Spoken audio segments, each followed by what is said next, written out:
Hi, welcome back. This is Intro to Palm Muting. Great stuff. This is also great in conjunction with power chords, which we all love too.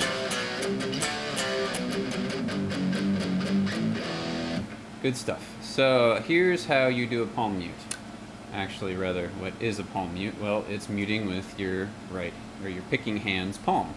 Now, where you want to try and do this is sort of right here with like the pad of the pinky side of your hand where it meets the wrist, more or less, kind of this fleshy part here, like the part that, I don't know, you'd Bruce Lee somebody with, maybe, is, yeah, this nice fleshy part here is what you're looking for. So the way that you're going to do this, conceptually, it's simple, but it takes a little while to get. So the idea is that you want to be able to let the string ring as you pick it, but ring in a muffled state by having this part of your hand over the string. So I have quite a bit of distortion on here.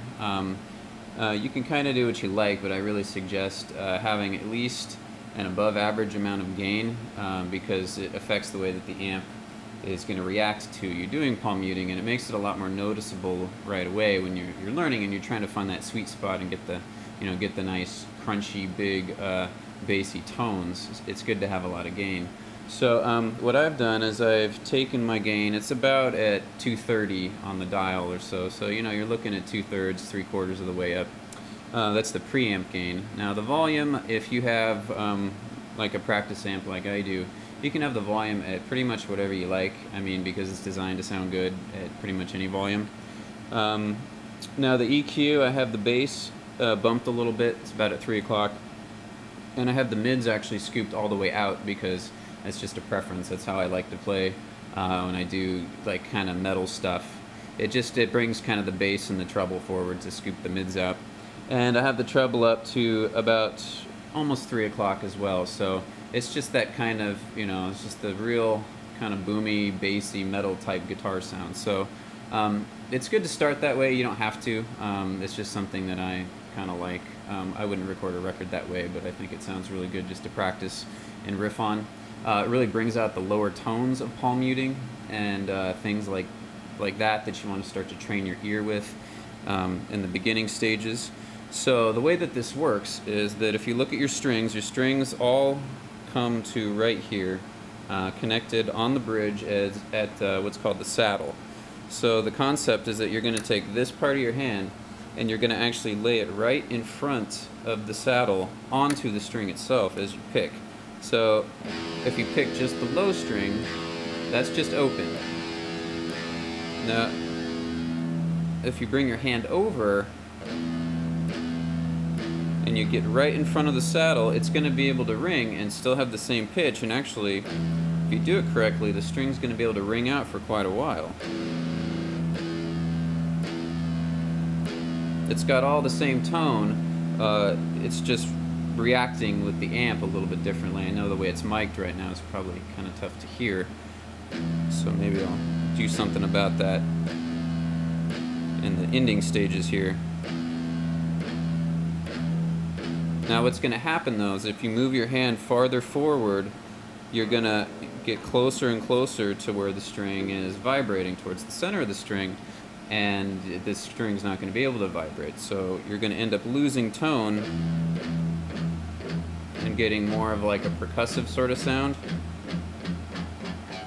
And you go even farther, you get like cool harmonics and stuff. But as far as palm muting goes, you want to be able to be as far back towards the bridge, towards the saddle, to let the string ring openly as much as possible. Not ring openly, but ring as much as possible while still being muffled by, still being muted by your palm here. So that's the idea. If you go too far back, the string's just going to end up being open even though you're touching the string. You just will be touching the string beyond the point that it's held, and that's just useless. So you want to be as far over the saddle as you can be. Well, let's say it's not as far over, the exact opposite of that. You want to be just as much, just over, just a little bit. I can't talk today. You want to be You want to be just in front of the saddle. You get the idea. So find the sweet spot. A good exercise for this is to pick in the open position this way, and slowly start bringing your hand forward this way as you pick, and you'll hear the note change. And then finally totally disappear. Like somewhere in the middle has kind of a percussive tone. But you can't, it's not so defined, you know, you can't really hear the pitch itself. There's not a lot of bass to it.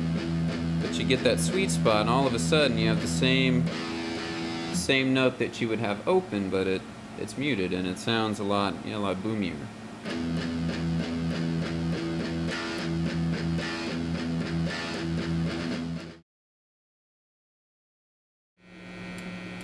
Okay.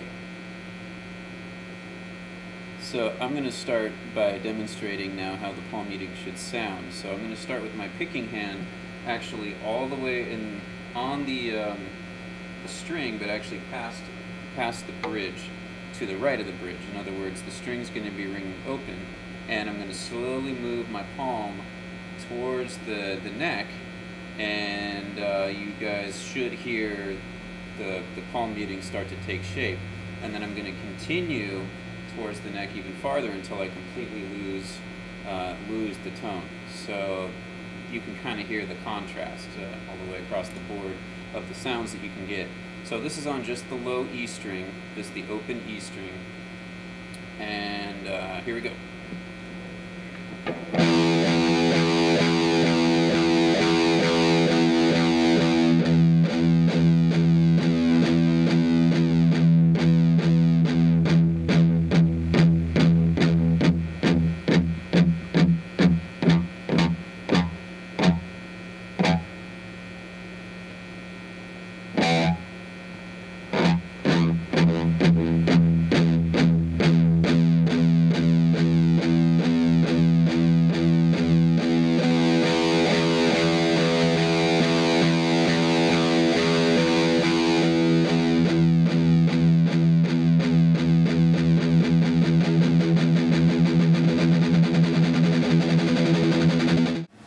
So I hope you guys enjoyed this little chapter on how to palm mute.